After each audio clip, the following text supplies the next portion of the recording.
Hello, everybody. Good afternoon. It is afternoon. Welcome to the live Q&A for January. It's a lovely opportunity for us to gather after a very hectic start to the year. And I'm hoping that we have our questions to hand and that we're ready to skill up. We often say, and it may be a trendy word, skilling up, but there's no better thing that we will want to do for our kids. Remembering that all we're doing is making sure that our young ones are protected as they engage or continue their journey on the internet. And it's a no-brainer for me that if you have free information, that you would gravitate towards that just to get yourself to a place where you're better prepped, better prepared to handle questions that your young ones may throw at you, but particularly to keep the rogues away from our young ones. So I hope you're still keeping safe and that you are not distracted too much by the happenings in the world. There's so much happening. And if it was up to me, well, you don't want to know what I want, but ultimately, let's just make the best of our hour today. Okay? Now, we're going to go straight into the interview part of the show. We're not going to talk about the stuff that we normally talk about, the trending scams and all that, because of the time. I want us to get the maximum from our engagement with our guest. At the end, we'll have opportunities to ask questions. I think we'll have 5 to 10 minutes to do that. So I'll urge you, if you are new to this platform, please say hi using the comments and possibly put new in front of your comment so that I will be able to welcome you by name. You may or may not know that this is being streamed to Facebook and YouTube. So wherever you are, just send over a hi message with new in front. Now, if you have a question, then I want you to add question to the beginning of your comment so that I can also sort it or filter it and pick out your question when that time at the end of the show comes. Okay? Those are just the ground rules. I want you to sit back. I want you to sit tight and listen. If you have your notebook, get your notebooks out. But ultimately, you have an opportunity to listen to this again later on during the replay. So again, I welcome you. As you can see on the screen, I'm Lawrence. I host the Family Cyber Clinic live Q&A every end of the month, a Saturday at noon. And of course, during the month itself, every week we release one video, all to help you in this wonderful journey. Okay, that's the the bit I have no control over out of the way. Without further ado, I want to introduce our guest today. If you've seen the jingle that went out, I've known him for forever. And I hope I can keep it together because I'm so excited about his life, his journey, and where he is today. And that's why I'm certain that he's going to add value to your armory, your tools in the box to help you and your young ones journey well on the internet. So I know he's bringing value, and I pray that you'll be attentive and listen in. As I said, you have opportunities to ask him questions after. Now, if your comment or question comes in during the interviewing section and I feel that it's a good time to bring it in, believe me, I will do that. Otherwise, it will be at the end of the show. Okay? All right. I'm inviting, no more noise. I'm inviting Anthony Omisade to the show. Anthony, it's very difficult to call you Anthony, but I'm calling it. It doesn't roll well on my tongue, but I'm so happy that you're on board. Welcome to the Family Cyber Clinic's live Q&A. Thank you very much, and it's a pleasure to be here. Good stuff. Good stuff. So, I've already, you've seen what we've been doing for years now, and we're basically going to milk your experiences and make sure that we are giving that back to the community. And so I'm going to be asking you some questions. I'll obviously start by having you introduce yourself, but I'll give you opportunities to really be a blessing to what. And I think what I didn't say in the intro is that you're real. Okay, so we've not in any way planned the answers. We have planned the questions, but we have not planned the answers. So that's the confidence I have in you, that because I want that to come out. And I'm so grateful that you honored this invite. So switching over to the screen that will show you a few things so that we can sort of gauge it and make sure that we're doing the right thing time wise. You will see the questions on the screen and we would go that way. So by way of introduction, let the community know who Anthony Omisade is, and tell us a little about your internet journey, just a little, before we go into the other side of the questioning. Yeah, of course. So thank you very much for that intro. My name is Anthony Omisade. I am 34 years of age. I'm married with one child and one on the way. I've worked in IT management consultancy for the best part of, I think, 13 years now. And I specialize in software quality assurance and testing. Um, and I'm also the head of the media and technical department at New Covenant Church, Bermondsey. But a little insight, I guess, into my internet journey. I would say it's been from the almost from the very beginning. I think the internet became a household thing in around 1991 or two, and I think from about the age of 15, I think was when we got the internet at home for the very first time, and it was back when it was still dial-up, the dial-up modems, and you had to sort of plug it in, and you'd heard a loud cranking noise just to get on the internet. And if somebody phoned the house phone while you were in the internet, it would disrupt things. So there was none of the kind of Wi-Fi and fancy routers that we have now. I think back then it was a lot more technical, and I think when I started around that age, I would say it was fairly okay because it was literally just maybe to search for things online to help with study, to help with work,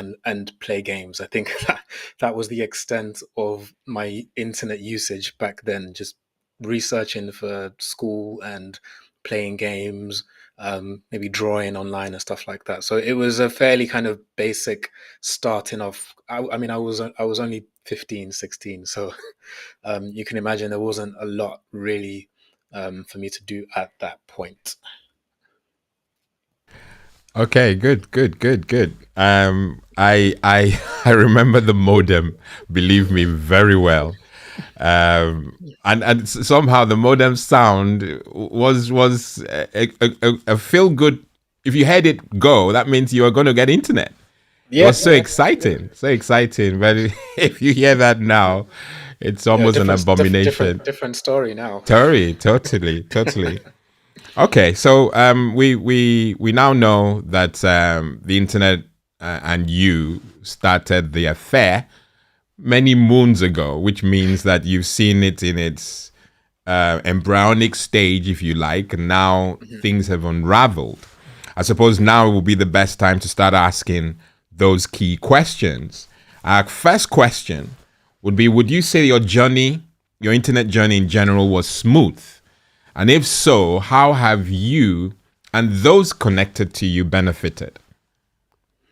Yeah, I guess to answer the question directly, I would say yes, it has been smooth because I've always been technology minded from the youngest of ages. I've always been interested in tech, and so that's always been my thing, trying to find out like what's new, what's relevant, what can I do with the internet, and I think that has led me to different places. And more specifically, if I give you some examples, I would say when stuff like smart homes became a thing, where you have like Wi-Fi bulbs and like smart toasters and smart fridges, and nowadays you have pretty much smart cars. It's like you can't buy a car today without asking, oh, does it have the internet? Like, is it connected to the internet in some way, shape, or form? So I think that's always been my journey, just trying to figure out what can I do with the internet? How can I use the internet to improve my life? And I guess as a byproduct of that, those that I lived with at the time. So when I was still living at home with my parents, it would be like Wi-Fi, smart bulbs, and they would be sort of connected through their tech, like all of their devices. I feel like they had a IT tech guy who pretty much lived at home with them. I would always get the questions like, "How do I do this on my laptop? How do I do that?" And I was definitely the IT tech guy, just not on a not on a payroll. Um, but I think as time progressed now to sort of owning my own home and living at home, my pretty much my home is a smart home. Like most of the things in my house, so you'd be aware of like the Amazon Echoes and the sort of smart hubs and stuff like that. Like my house is kitted with those because that's just the type of person that I am. I like to engage with um, tech, and I will say my family and my friends have kind of benefited from that because one of the things is when I buy gifts for people, I tend to give tech. I tend to buy tech. So in that respect, it's like everyone who's associated with me usually has some kind of association with that tech and with the kind of work that I do. Good stuff. Good stuff. Yeah. You just have to speak to my wife, and she would tell you exactly where I am on that same desires and cares about tech. Tech is what it is, and Hmm. having it and embracing it keeps us abreast with where things are going in the world. So that's a beautiful perspective. So we'll go to our second question. And if it wasn't smooth, but somehow this question becomes redundant. But surely you had challenges.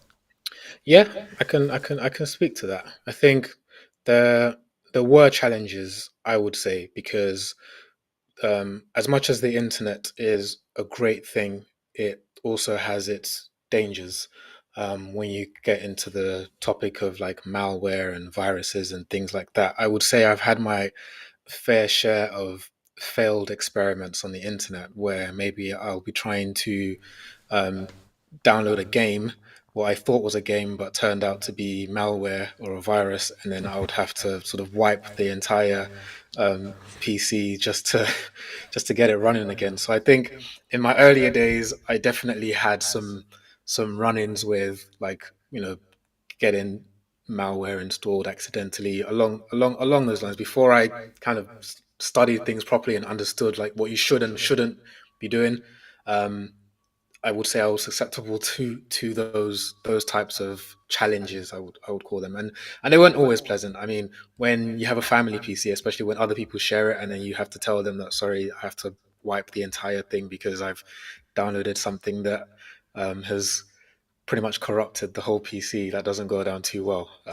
But as you can imagine, but yeah, I It, think I'm definitely a bit wiser these days. yeah. And I've had the opportunity, apart from just having the community, I've had the opportunity to engage people who have not consciously, they've just brought a lot of filth onto their systems. And it becomes so embarrassing for them because somehow if you had someone looking over your shoulder when you're on the computer and these pop-ups come up, as far as they're concerned, you're living a dodgy life, Yeah, you yeah, know and there's really nothing you can say to explain that away. yeah, yeah, So it apart from it being embarrassing, it's also very dangerous for our younger ones, because you've just been on a computer that has been infected, and your young ones are the ones who would go to that computer, and only God knows what comes up when those pop-ups appear. yeah. And yes, challenges there were, and many families are still experiencing that. And I know that in the course of our time, we would talk about things to do to help prevent those nasties from popping up. But that's at least a simple a simple answer to that question. We go Yeah. to question 3, and what's your favorite social media platform Um, I and why? think I think it at this moment in time probably would have to be Instagram. But I think that's probably just because I've phased away from using the others as much. So when I was back at university, when I started university, 2006, I believe, that was when Facebook became a thing. And back then, Facebook was just pictures and uploading a little bio about yourself and maybe some information about yourself, and that was all there was to Facebook. So that's what I started off with. I started off with Facebook, and back then I was every day it was Facebook, Facebook, Facebook, Facebook, and then we kind of progressed to the Snapchats and Instagram and different other types of platforms. I think over time I've just naturally gravitated more towards Instagram because that's probably where I I guess find the most joy in terms of maybe like videos that I watch, like the or comedians or staying relevant. Because a lot what you find is a lot of um, other platforms now use social media as their main outlets. So I don't have to watch the news on TV to find out what's going on. I can jump on Instagram and go to Sky Sports or Sky News or CNN and get those kind of news feeds in smaller chunks to be able to digest what's going on in the world today. So I think that's naturally where I've gravitated towards, because when it comes to like music, when it comes to news, tech, sports, I can find all of that a lot easier on Instagram than other social media platforms I've found. So I think that would be why I tend to use Instagram a bit more rather than the others. I still have the other platforms, but I honestly couldn't tell you when the last time I was active on them. I've noticed, and I thank you for that perspective. I've noticed that and thankfully you told the community your age. It wasn't me, so I'm not treading Yeah, on hot ground. But in your demographic, and I'm just picking this up. I may be outmodish and all that, but I would have thought that Facebook was a thing, but think like you've explained, more people are doing Twitter or Instagram, and Facebook is so uncommon amongst your age group. yeah, And I the only explanation I can throw at it, and I think if Edward, our eldest, was on online now, he would probably have a thing or two to say. I know that if you look back at the live Q&As we've had, I was supposedly hard on our young ones by, introducing parental controls and all that. And I think at the height of the parental control thing, that's for the people like yourself in that age group who are not really Facebook fans. We really didn't allow you get onto Facebook, which was the thing then. So it's almost like we've put you all off, Facebook, because you couldn't do anything when it was at its prime anyway.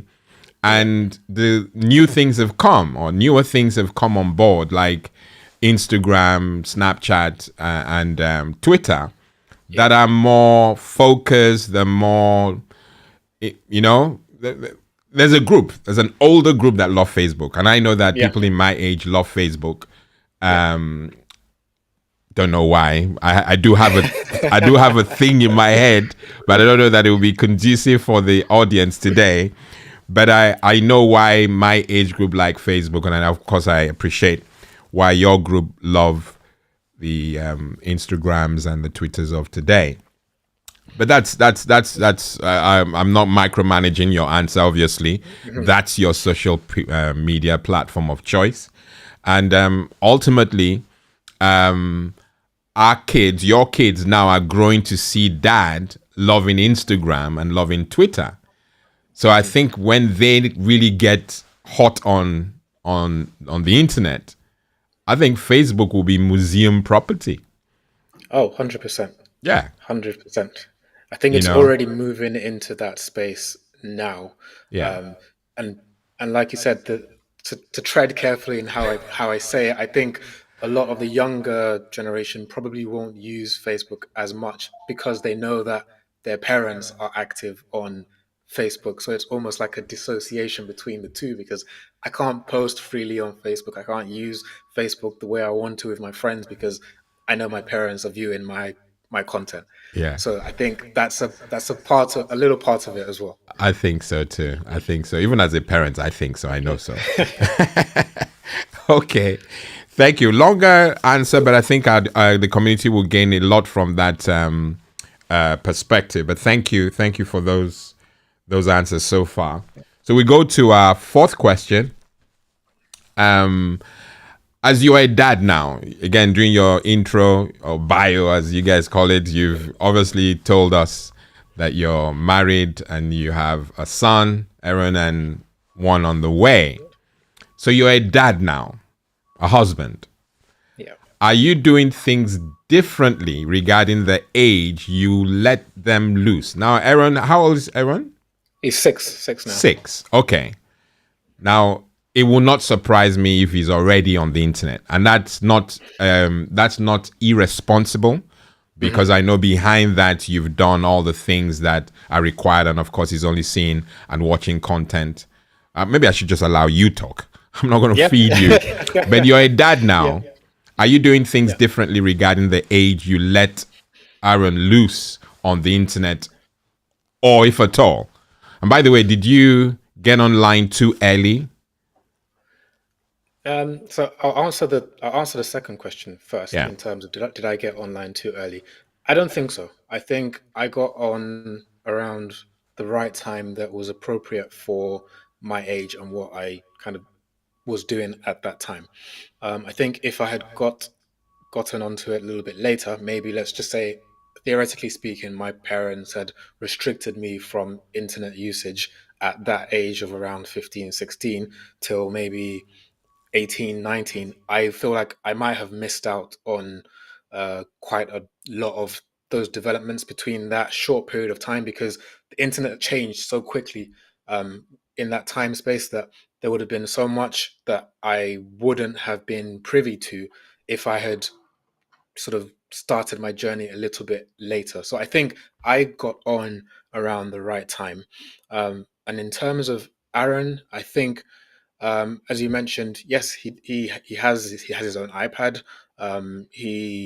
He doesn't necessarily use like your sort of web browsers, Safari, Chrome, etc., to search for things. I think he mainly uses it to watch shows on Netflix, watch YouTube Kids, and occasionally maybe draw pictures and stuff.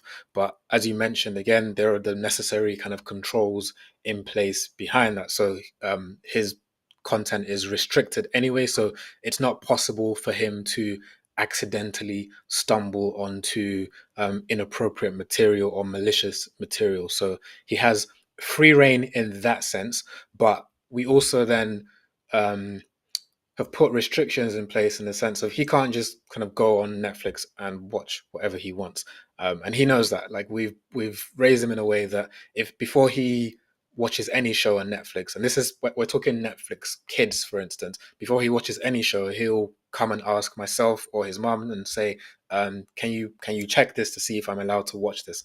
And he does that frequently. So that's why I think in in my opinion, I think as long as there's an understanding and there's guidelines and there's restrictions in place, I don't think there's ever a time when it's too young for children to get onto the internet, as long as the correct boundaries are put into place. Like he won't just go and watch anything he likes or do anything he likes. If he wants to watch a show, he'll come to us and ask first. We will probably watch maybe the first or second episode of that show to see that it's appropriate for him, and then allow him to, or not if we feel like it's not appropriate. So I think definitely, like you said, as long as there are restrictions in place, yeah, I personally think it's fine, because the way the world is moving now, I feel like children, especially at his age, need to be um, in the know with tech, because I know in some primary schools now they're teaching children how to write code, how to build their own applications, and I just feel like restricting children from tech, restricting them from the internet, can almost withhold them and stunt their growth or development in that area.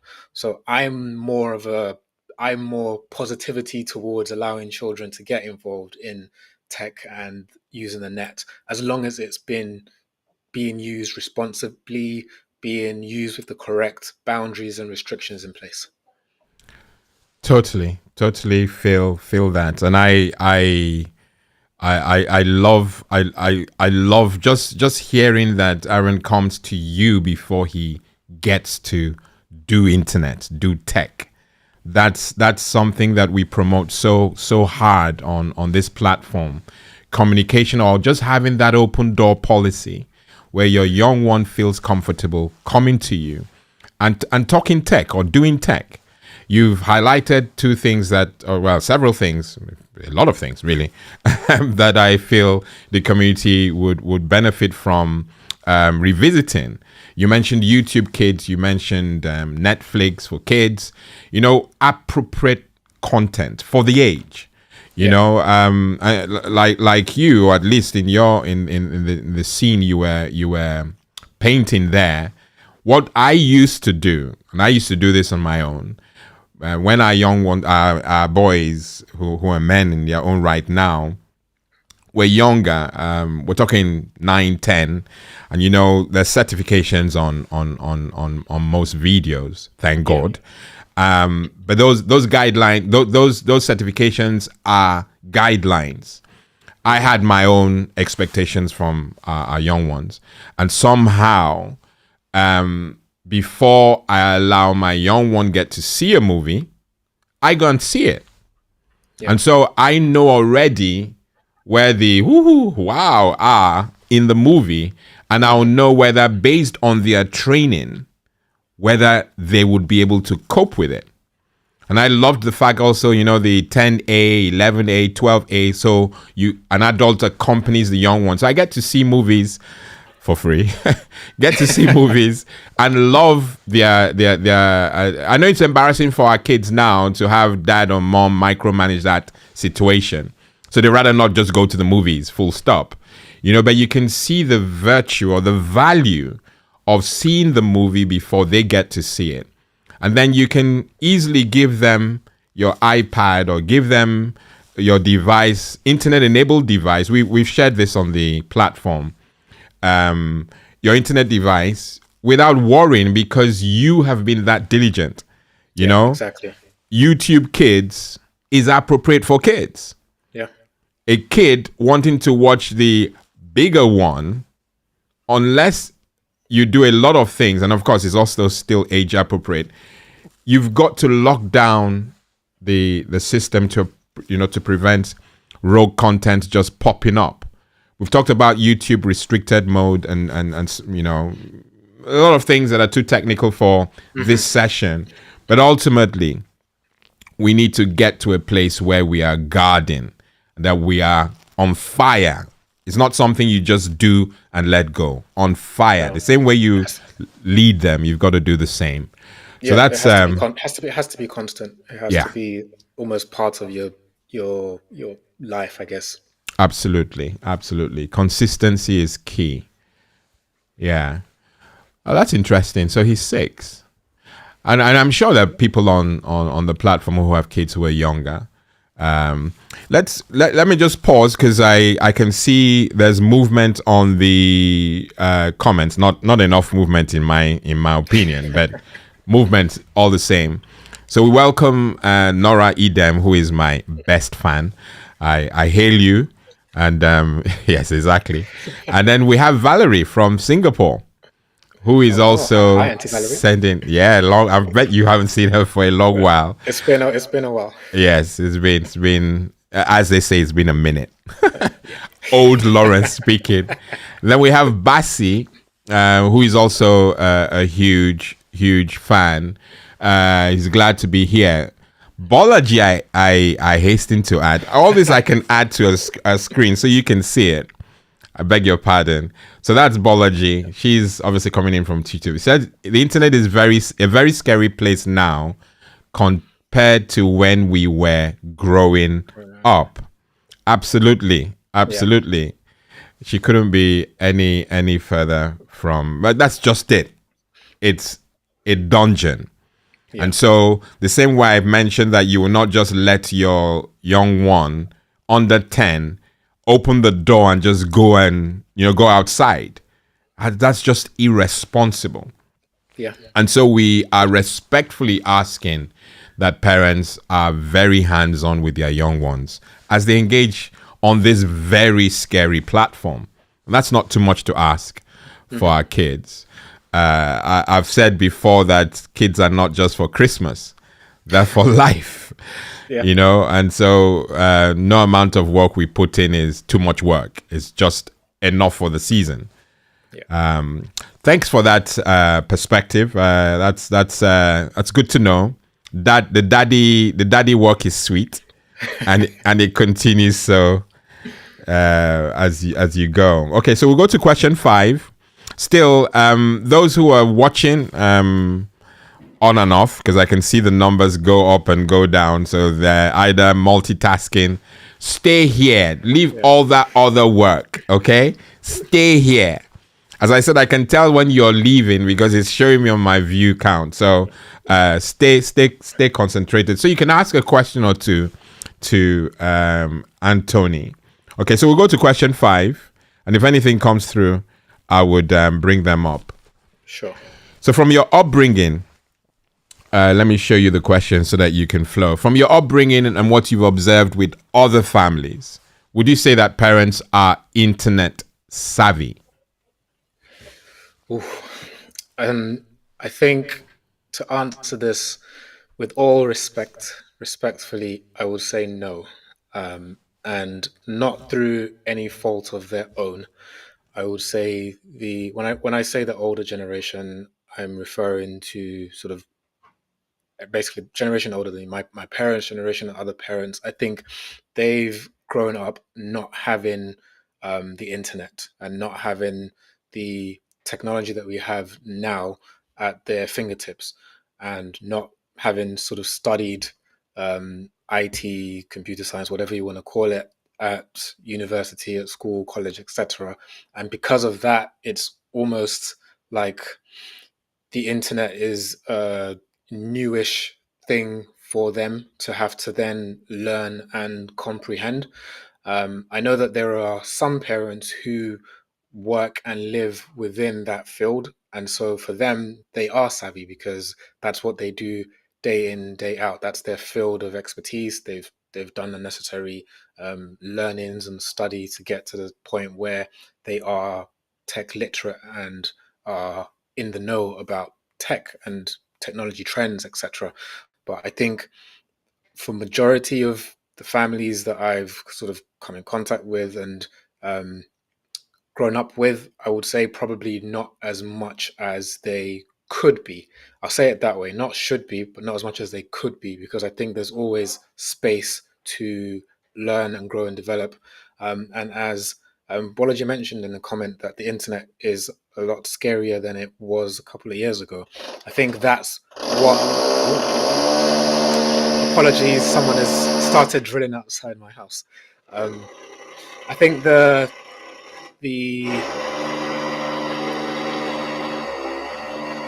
That's lovely timing.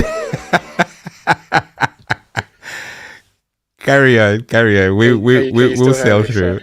It's okay. I think a lot has changed, and they are almost worried about being bamboozled by the internet. They they they want to learn. So I wouldn't put it down to them not wanting to learn, but it almost seems like an uphill battle to try and get there. So I'll use my parents as an example because I can only speak from that experience. Like Yeah. they would ask me a lot of questions. How do I do this? How do I do that? And for me, I will take the time to show them how to do it, to teach them how to do certain things. And I always would drop in the hint of, oh, you can search for this on Google. You can learn this. You can watch this course, or you can learn how to do this yourself. But I think for them, at times it seemed like this is a lot of effort. This is a sort of scary space. Like this is a lot. This is a lot. This is too much to kind of take in. And sometimes it's like, oh, I'm at the age where that I can't learn all these things. But actually, that's not the case. I think a lot of tech and a lot of things on the internet these days can be learned in bite sizes, in smaller Yeah. chunks. Yeah. When I was studying at uni, there was, I think they still exist. They're like the 101 books where like how to do this for dummies. It might Dummies. seem Yeah. insulting. It might seem insulting, but actually I used so many of those books at To unis. pass Like certifications. yeah, Yeah. and that's the simplest way to do it, to learn like internet for dummies, Mhm. or programming for dummies, or using Microsoft Word for dummies. It almost breaks it down as if you were trying to teach a child. And I think um, a lot more of our sort of parents and older generation could benefit in that space. It can seem scary and it can seem like an uphill battle. I appreciate that, but I think there's definitely a lot to be gained in taking the time to invest in that, because like you said previously, they need to be able to be in a space where they they know what their children are doing online. they know how to put in the necessary precautions. And, and I'm certain you've spoken about this in the past on this platform, how to do those things. But if you're not privy in that area, you won't know how to. And that's why I think a lot of parents maybe just leave their children to get on with the internet. Like, you do whatever you want on the PC, but without actually knowing what they're doing or knowing how to maybe put in the necessary gates. So I think definitely there are opportunities to learn these things, to upskill in these things. This platform being one of those ways to know what's in, what to know. Like, if you ever needed somewhere to start, like, this platform is somewhere that gives you those steps to get into. No one is saying go and be a programmer at the age of like 60 or 70, but actually just being able to use like the basics, I think, is definitely something that has been a bit lacking, but can be easily addressed. Totally, totally. And it's not a coincidence, because I know we have special people who surround us. But Mom C, your mom, has asked a beautiful question. Actually, no, it's actually a comment that Mom has put in the. And Sister Tinu, God bless you. Thank you for being a part of the platform. Hey. Hi, Mom. Okay. Yeah. My mom says as is and she, not as she's made mention of something that I feel that I haven't covered enough, and that's about grandparents. You know, our young ones are so trendy and techy, you know, and they go visiting grandma and grandpa and put the same demands they put on technical you on them.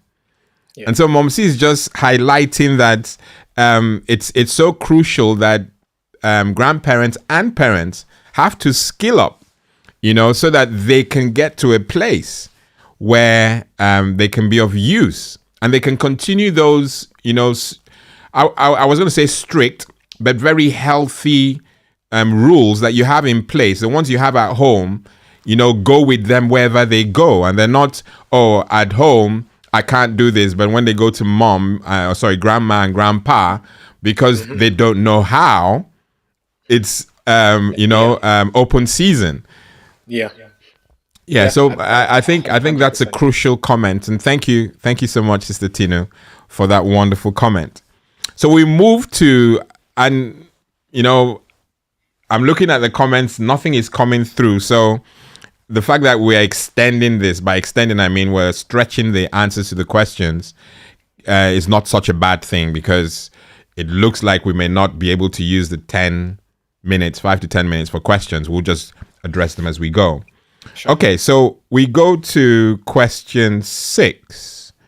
Something has come in, and I think it's a question. No, it's not.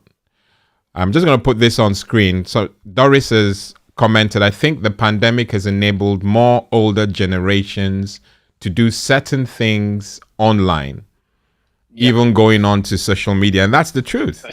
I think that's a fantastic point, because I think even my grandmother during the pandemic, she now has sort of her iPad, she's on Zoom, she's on live stream. She's very much more engaged than she used to be because of that. You know, lockdown was difficult for a lot of people, not being able to see each other physically, and that was one of the ways that we were able to stay in touch with her. So I think, yes, that's a fantastic point. And I know I'm aware that there were also a lot of organizations who were running some courses at the time for mainly the elderly grandparents and older parents, to basically teach them the basics of using computers, using the internet, using social media, using the Zooms, the Facebook Live, etc. So I think there's, like I said before, there's definitely material out there, and free material as well, tailored to helping the older generation become a little bit more tech savvy. Yeah. So parents, grandparents, we have you. Just keep visiting, and you can do it in the quiet of the night, you know, when things have really died down. Just browse through the content on the portal, the ones that are specific to what you require. And so, because I don't think parents or grandparents should be intimidated by the kids, and because we're finding that that's happening, and that's why the hands taking their hands off that education or that process because they don't know. So they're not getting involved. But we're saying that the bite-sized information that we have on the portal and bite-sized information we're hearing from guests like Anthony, these are the things that you can sit down when things have died down in the day. Just sit down, listen, equip yourself, and get some boldness. Get some boldness to approach these young ones. And you know, it's an exciting world. It really is. And I also like the fact that you mentioned, Anthony, that there are benefits. There are benefits that we can get, our kids and ourselves can get from the internet, you know, and blocking them. I'm just repeating what you said because it's important. Blocking or restricting them, you know, wholesale is not the way to go because you don't understand the internet. You just don't provide internet, or you stop it, you know, stop them in their flow. I'm a believer that the internet does have advantages. It has benefits, but we have to tread cautiously. And we do that by hand-holding and by having this open door policy that we've mentioned.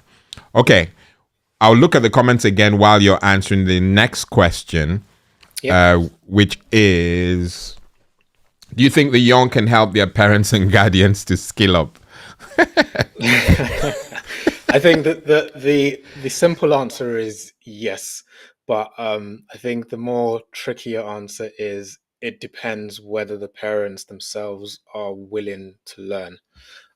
Because I'll speak for myself and I'll say I'm always more than happy to teach my parents, to show them things that I feel like they need to know. But I don't know that if that's applicable for every parent. Then every parent might not be in such a wanting to learn type of space, and I think that's important because if the younger ones are finding that their parents aren't really receptive to being online, to internet, to tech, then there might not be such a drive for them to want to get their parents involved.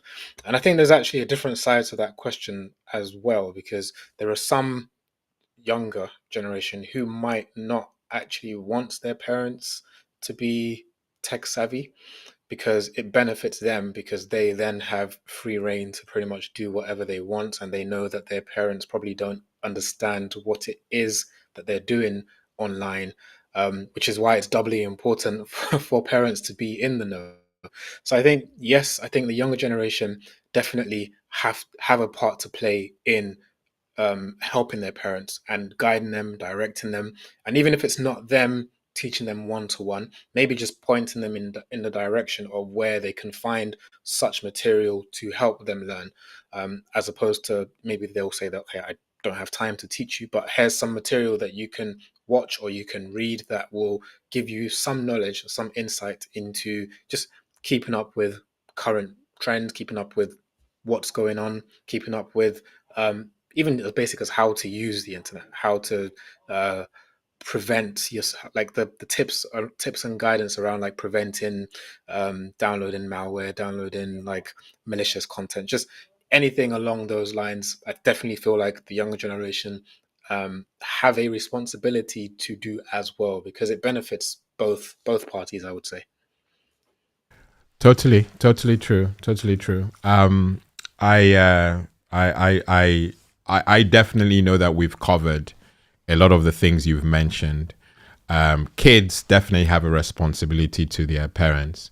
I mean, when you think about it, and I think you've covered this, if we're going to really have, we being kid and dad, or kid and mom, if they're really going to have a beautiful relationship, surely you want all boxes ticked, not just, oh, I need money for this, I need money for that, you know. Internet is now, whether we like it or not, internet is a huge part of our life journeys. And if we take our eyes off that, and that's the responsibility is placed on both child and parent. Of course, we won't put the same demands on the under 10s, or because that's slightly difficult. But you do have some under 10s who are quite good at what they do. Yeah, who would definitely. add value. So I'm not sort of restricting, but I'm just saying don't expect your 5-year-old to be teaching you what you should be able to learn on your own. Yeah. But there's a mutual journey. Someone has actually asked, interestingly, based on I think question 5, Bassi. Again, Bassi, I hail you. I know that you definitely are investing time in making sure your daughter is on the right path. He's asked a question, and I'm just going to put it on here. As I said, we're not going to have the 5 to 10 minute thing. We'll just do that now. His question is that he's heard us talk about restricted YouTube restricted mode. His daughter is 11, going to 12, and he would like a bit more information on how to set this up. Now it's so easy, and I will also have a video on the portal.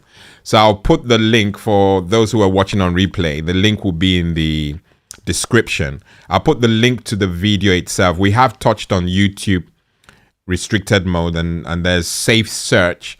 That's for Google. All those two prevent inappropriate content being returned during our searches. So if your young one is searching for content on YouTube, they're not just going to get stuff Yeah. appearing on the screen. And also on Google, the same thing. Safe Search will handle that. So both things we have tackled in a video on the portal already. I'll put the link in the description, and then we can engage via comments. And some of you don't even know that. You may not know that you can send me a WhatsApp message if you go to the website familycyberclinic.com. There's a WhatsApp chat thing that you can send any questions. If you don't want to do it on YouTube, which I'm recommending you do because it helps the channel, you can do it also via WhatsApp or via email. Okay. Those of you who are getting some value, I know this is like cliche. If you're getting value, for the sake of YouTube getting this content to the people who need it, put a like in on the video. You should see a like button. Put that in. And if you do that, apart from in the future where we get to monetize, and I'm not holding back on that because that will be a thing at some point, today, to let our content or get our content to the right people, you've got to interact, you've got to engage. And YouTube feel that engagement with likes and subscriptions. So if you've not subscribed to the channel, please subscribe. And if you're gaining or receiving any value from this content, put a like also. Okay? So we are coming to our last question. And it's a beautiful question. So I'm just going to switch over to the question itself. And it's so clear. What advice do you, Anthony Omisade, what advice do you have for the parents whose experience is different from what we've been talking about so far? Yeah, it is a great question, and I think there's some parts of it that we've already touched on in our discussion this afternoon. But I think if I had to give a piece of advice, I think it would be to definitely embrace the internet and embrace technology, and don't be afraid of it. Don't be afraid of, because, like we've said already today, that it can be a dangerous place if it's not used responsibly and with caution. But there's so much to be gained from it when it's used correctly and when it's used properly. There's many resources available online, in books, this platform, everywhere to help provide um, digestible chunks of information to help upskill and bring you to sort of a level where you feel comfortable, not only using the internet yourself, but also being able to maybe perhaps manage what your children are doing online. So I would say don't be afraid of getting your, to use the term, hands dirty in learning, in getting familiar with, getting to understand the internet, to understand tech, to understand how it works. As we said again already, it benefits both yourself and your children, your family, because there aren't any gray areas. You know what your children are doing online. You know how to view what your children are doing online. You know how to manage content. You know how to even use it for like to better your lives, to better your homes. When we talked about smart tech earlier, those type of things are things that you can do with children. I know with my son, we have projects that we do together where we build sort of tiny projects and like robotics and things like that, all powered by the internet and stuff like that is, I think, beneficial. And to be able to do that, you have to have a certain level of understanding of tech. So I would say it opens more doors to be internet savvy than it does to kind of shy away from it and be scared of it. So I think if I had to say something, I think it would be that just don't shy away from it. Try and understand it. Try and learn it. Try and get to the point where you are comfortable with it, and you're not alone. As we've said today, that we are here. Brother Lawrence is here. He has so much content on this platform to assist with that. So that, I guess, that would be my advice. Good stuff. I couldn't have said that any better. Good advice, and it's not just targeting parents your age, like we discussed. We're engaging at the older parents, the soon-to-be parents, and the older ones. I know you started by saying respectfully, because it's the cultural challenge that we tend to have is, and this may be someone's testimony, that parents find it difficult receiving counsel from young folk. I know, and this is probably off topic, but I think it's still kind of relevant.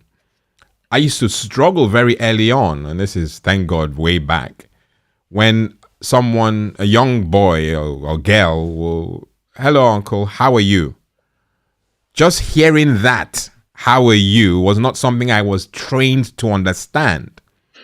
It was, and it's so embarrassing even talking about it, that someone will ask you, how are you? And it's such a simple question, how are you? Just answer it, Yeah. But culturally, we're not brought up to accommodate that level of engagement with young folk, but the reality is that's really old stuff. So we started by saying respectfully, we respect our elders. That's a given. 100%. But we have to, our parents, grandparents also have to be in a position to receive counsel from their young ones, because it's priceless. Priceless. Apart from the fact that it allows you to engage. If your young one knows they're able to counsel you, they're excited. Yeah. Just the thought of, I gave daddy advice, I gave mommy advice. So thinking about it is beautiful. It may appear very, very foreign to people who've lived all their lives around these parts, but it's a thing, and that may be keeping a lot of our parents away from that engagement that we believe will be beneficial for all concerned. Anthony, you've been a star. Thank you very much. I don't know that I can paint any bigger picture about what you mean to the channel, what this engagement we've had means to the channel. I'm trying to get as many people interested in getting involved with their kids.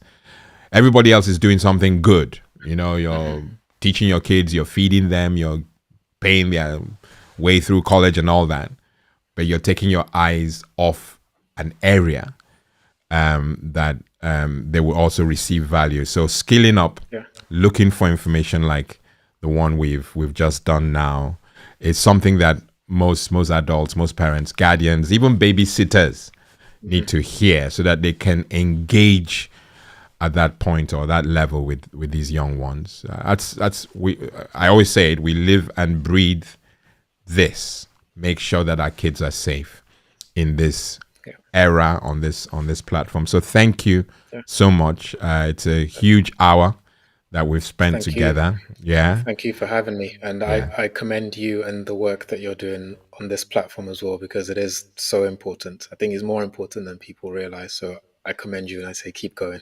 Thank you. Thank you. You know that David encouraged himself that that has taken me away. So hearing that means so much. I applaud that compliment. Thank you so much. So we never allow our engagements to end without giving you, who may be visiting this platform for the first time, an opportunity to be a full part of this community. You do so by, like we mentioned, by being here. We release videos every week, and we have this live Q&A at the last Saturday, or rather on the last Saturday of each month. You have an opportunity, to engage with us. Furthermore, you are able to like this content if it's beneficial to you, and you also can subscribe. We'll have you subscribe to the channel. The benefits there that you get notifications when content like this or live Q&As like this are on. You get notified. I've been your host, Lawrence Edem, and I'm usually with the interviews. I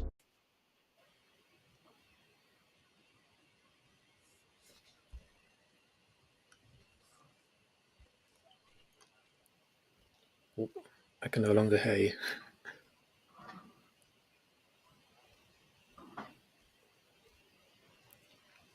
We love to say goodbye, and until next week when we release our next video. God bless and goodbye.